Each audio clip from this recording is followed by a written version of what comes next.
नमस्कार, इन खबर राजस्थान में आपका स्वागत है। मैं हूं आपके साथ सत्येंद्र शर्मा। राजस्थान विधानसभा चुनाव करीब है, ऐसे में हम आपके लिए राजस्थान विधानसभा की 200 सीटों का क्या है चुनावी समीकरण, मुद्दा और इतिहास लेकर आए हैं।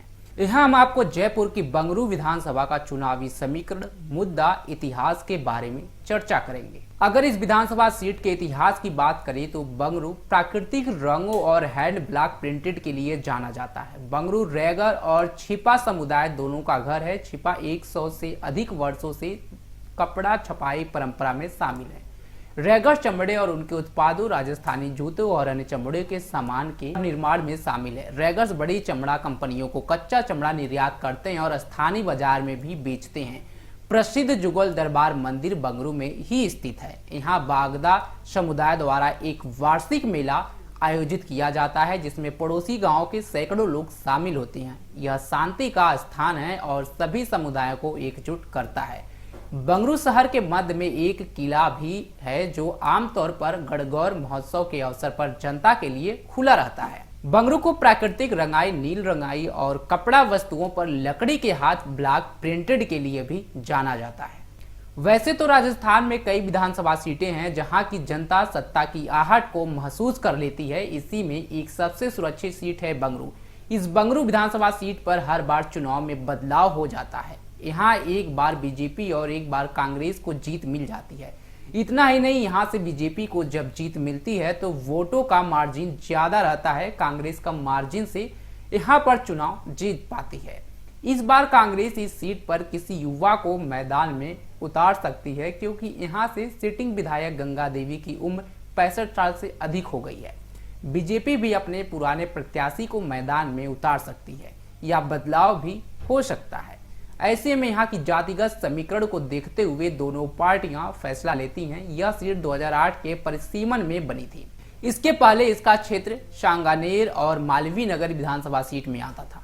बंगरू विधानसभा सीट में कई दावेदार हैं। कांग्रेस की तरफ से खुद वर्तमान विधायक गंगा देवी ताल ठोक सकती हैं, क्योंकि वो यहाँ से 2 बार विधायक रह चुकी हैं। मगर पार्टी युवाओं के तौर पर आयोजित कांग्रेस के राष्ट्रीय सचिव सतवीर अलोरिया को भी मैदान में उतार सकती है, क्योंकि इस सीट पर कांग्रेस ने बदलाव के संकेत दिए हैं। कुछ ऐसी ही स्थिति बीजेपी की भी है। अपने पुराने विधायक कैलाश वर्मा पर दांव लगा सकती है या कुछ नए चेहरे मैदान में उतरने को तैयार हैं। अगर इस सीट की जातिगत समीकरण की बात करें तो कई जातियों का असर भी देखने को मिलता है। बंगरू विधानसभा सीट वैसे तो सुरक्षित सीट है ही, इसमें शहर के कई हिस्से आते हैं, इसलिए यहाँ पर कई जातियों का असर भी देखने को मिलता है। यहाँ पर 22.97% एसटी और 12.73% एसटी वर्ग के लोग रहते हैं। इसके साथ यहाँ बड़ी संख्या में ब्राह्मण और जाट जाति के वोटर्स भी हैं। बंगरू विधानसभा सीट का जातिगत समीकरण कुछ ऐसा ही है। इस सीट में करीब 40 ग्राम पंचायतें और शहर के 21 नगर निगम वार्ड आते हैं। इस सीट का मिजाज शहरी और ग्रामीण दोनों है, इसलिए यहाँ पर दोनों पार्टियों को टफ लड़ाई देखने को मिलती है।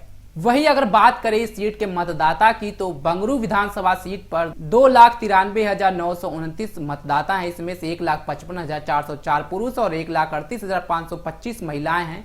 वर्ष 2018 में 72.37% मतदान हुआ था। वर्ष 2013 में 72.7% और 2008 में 55.6% मतदान हुआ था। उदाहरण के तौर पर वर्ष 2013 में बीजेपी की कैलाश वर्मा ने 46,356 मतों से चुनाव जीता था, तो वहीं 2018 में कांग्रेस की गंगा देवी को 96,635 वोट मिले थे, तो बीजेपी के कैलाश वर्मा को 91,292 मत मिले थे।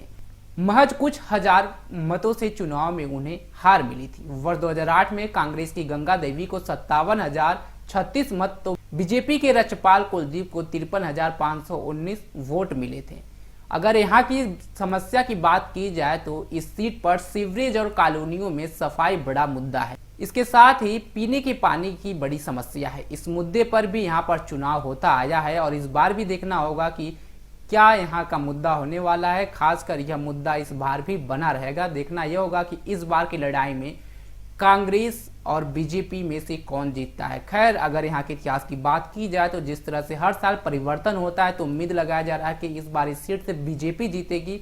अगर बीजेपी जीतती है तो यह पारंपरिक चलता ही रहेगा। अगर कांग्रेस जीतती है तो यह जो इतिहास बना हुआ है इसका कि लगातार बदलाव होता है, ये इतिहास टूटेगा।